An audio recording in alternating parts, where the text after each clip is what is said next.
You probably don't know who Robert Bosch is. Most people don't. Bosch doesn't sell cars. They make what goes inside them. If you ever driven anything German, some part of that car was made by Bosch. Last September, they announced they were cutting 22,000 jobs in Germany alone, the biggest layoff in the company's 139-year history. And within weeks, the second largest auto supplier in the country, ZF Friedrichshafen, came out with their own number. 14,000 gone. Then Continental announced 7,150 cuts. Schaeffler 4,700, and Ford shut down its plant in St. Louis after 55 years. 7,000 workers clocked out for the last time. 55,000 jobs in this sector have been wiped out since 2023. The forecasts say another 250,000 will follow by 2030. And the car industry is only the most visible piece of this. BASF, the world's biggest chemical company, cut 2,600 jobs to rebuild in Zhanjiang, China. Thyssenkrupp, the steelmaker, announced 11,000 job cuts and put the entire steel division up for sale. Steel in Germany costs too much to produce. Energy is too expensive, labor is too expensive, they can't compete anymore.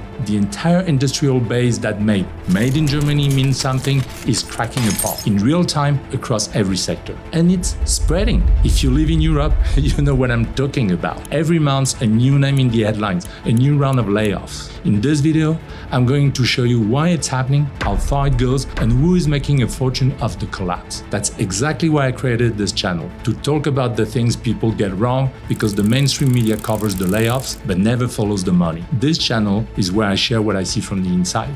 If that sounds useful to you, subscribe. You won't get this anywhere else. So how does the country that taught the world how to build a car end up here?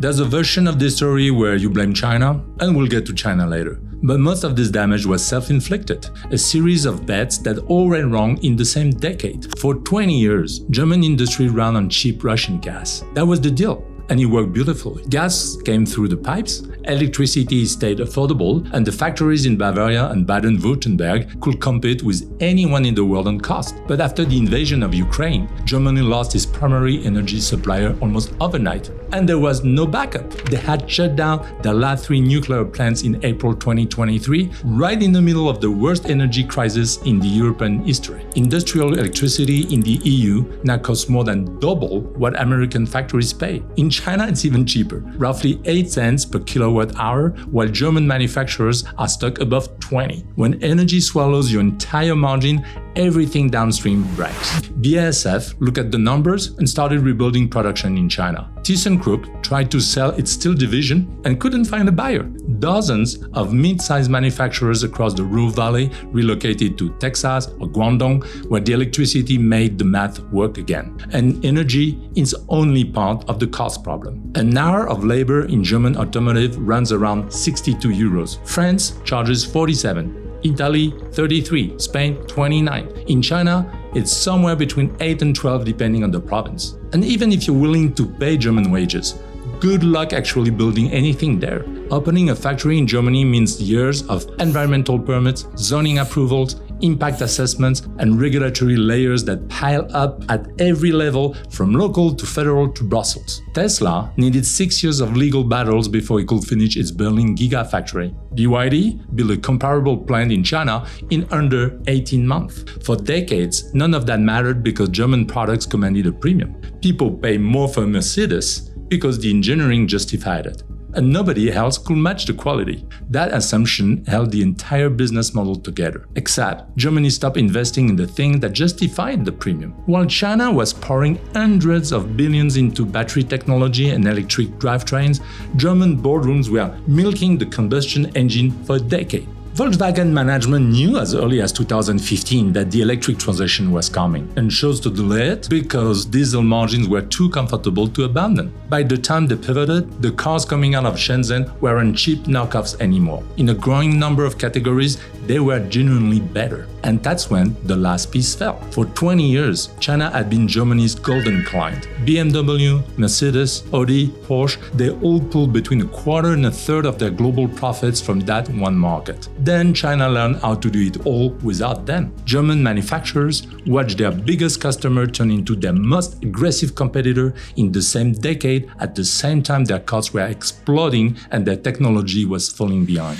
Germany is the largest economy in the European Union, about a quarter of the Eurozone's entire GDP. When its industrial base contracts, the shock doesn't stay inside the border. Think about how European manufacturing actually works. A car assembled in Wolfsburg contains parts for 50 different suppliers scattered across the continent. When Volkswagen cuts a production line, those orders evaporate. And for a Czech parts maker with 200 employees, whose entire revenue depends on a single German contract, that phone call ends everything. But the supply chain is only the first wave. The real damage is that every problem Germany has, the rest of Europe has a version of it. Take cars. Stellantis is closing its Poissy plant near Paris. Sochaux, the historic Peugeot factory in eastern France, has been cutting shifts for months. In Italy, Fiat production dropped below 500,000 vehicles in 2024, a record low for a country that used to build nearly 2 million a year. In the UK, Nissan is negotiating the possible sale of its Sunderland plant, the one that was supposed to prove Britain could still build cars after Brexit. And guess what? The potential buyers are Chinese. If you're getting value from this, hit subscribe. 26 years of doing business in Asia has taught me one thing: the real story is almost never the one being told in the media. This channel exists for that reason, to give you the view from inside. And this goes beyond cars and steel. European industrial production has now declined for 4 consecutive years. In April 2026, the IFO Business Climate Index dropped to its lowest point since the pandemic. The probability of Germany entering recession in the second quarter has tripled in 2 months, reaching 33%. And the EU Commission just had to approve a 3.8 billion euro emergency aid package to subsidize German electricity costs through 2028, which tells you everything about how confident Berlin is in a natural recovery. This is what Europe looks like right now. Rising costs, shrinking output, factories closing from Wolfsburg to Turin to Sunderland, and governments reaching for emergency subsidies because they've run out of ideas. And into this environment, very quietly, a specific group of buyers has been stepping forward, with patience, with cash, and with a clear idea of what they want to own. The story starts in 2010. Ford had owned Volvo for 11 years and couldn't figure out what to do with it. The brand was losing money, the parent company was bleeding cash after the financial crisis, and Detroit wanted out. A Chinese billionaire named Li Shufu, who ran a company called Geely, that most Europeans have never heard of, offered $1.8 billion. Ford took the deal, practically gave the thing away. At that time, nobody outside the auto industry paid much attention. A struggling Swedish brand bought by an unknown Chinese company, it barely made the evening news. But Li Shufu wasn't buying a struggling brand. He was buying a century of Swedish engineering, a global dealer network, and a reputation for safety that money alone can't build. Within a few years, Volvo was profitable again. Within a decade, it was selling more cars than at any point in its history. That acquisition was the template. And after 2010, the same pattern repeated itself across Europe, always at moments of weakness. In 2015, ChemChina bought 26% of Pirelli in a deal that valued the company at nearly $8 billion. The Italian tire that wraps every Ferrari, a quarter owned by a Chinese state-owned chemical company. That deal happened while Europe was still recovering from its debt crisis and Italian companies were desperate for capital. In 2016, a Chinese appliance maker called Midea bought KUKA, Germany's crown jewel in industrial robotics, for 4.5 billion euros. The German government watched it happen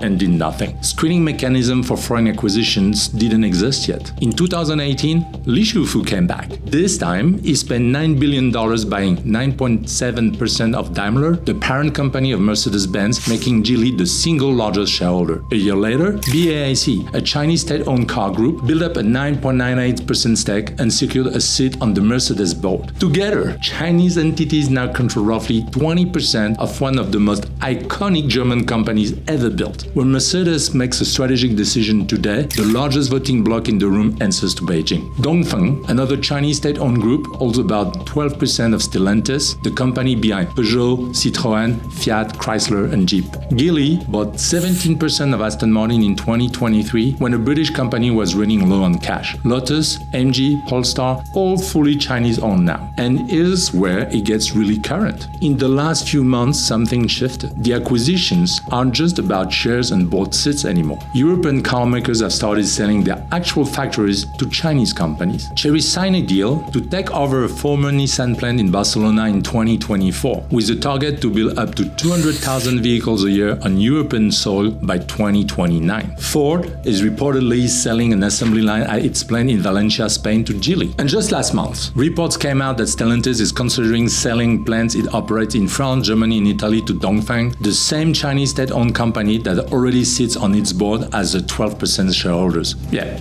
That's right, a European carmaker selling European factories to its own Chinese shareholder, so that shareholder can build Chinese cars inside Europe. That's where we are now. Every single one of these deals followed the same logic. A European company hits trouble, cash gets tight, a Chinese buyer shows up with capital and patience. The deals go through because the alternative is closure. And 5 years later, the brand still exists, the factory still runs, but the decisions are being made somewhere else. This isn't an hostile takeover story. That's the part that makes it complicated. Nobody forced Ford to sell Volvo or Daimler to accept Geely's money. Every one of these deals was celebrated because the alternative was worse. And the interesting thing is that the dependency runs in both directions now. Europe needs Chinese investment to keep plants open and workers employed. China needs European brands to sell premium products and European factories to get around EU tariffs. Each side has the other by the throat and neither can afford to let go. Europe has to move on and find solutions. The European Commission approved 3.8 billion euros in emergency subsidies for German electricity. 24 out of the 27 EU countries have now built foreign investment screening mechanism that didn't exist 10 years ago. But the screening came after the acquisitions, not before. For anyone running a business in Europe, the questions are piling up. Who owns your supplier? Who sits on the board of the company that makes your components? If a trade dispute between Brussels and Beijing escalates next year, whose phone call decide whether your factory gets its part on time? 10 years ago, made in Germany meant something simple: German design and German owned. Today, it means something much harder to read. The engineering and the workers might still be German, but the capital, the strategy, and increasingly the factories themselves are pointing somewhere else entirely. If this video was useful to you, subscribe. I covered the stories that connect the dots between Asia and the West from the inside. If you've seen this shift happening in your own industry, drop your experience in the comments. I read every single one. See you in the next video. Oh, by the way, in Asia everyone thinks I'm German. If you watch this video, you know this is not the case. Obviously, my accent tells you I'm French. Bye bye.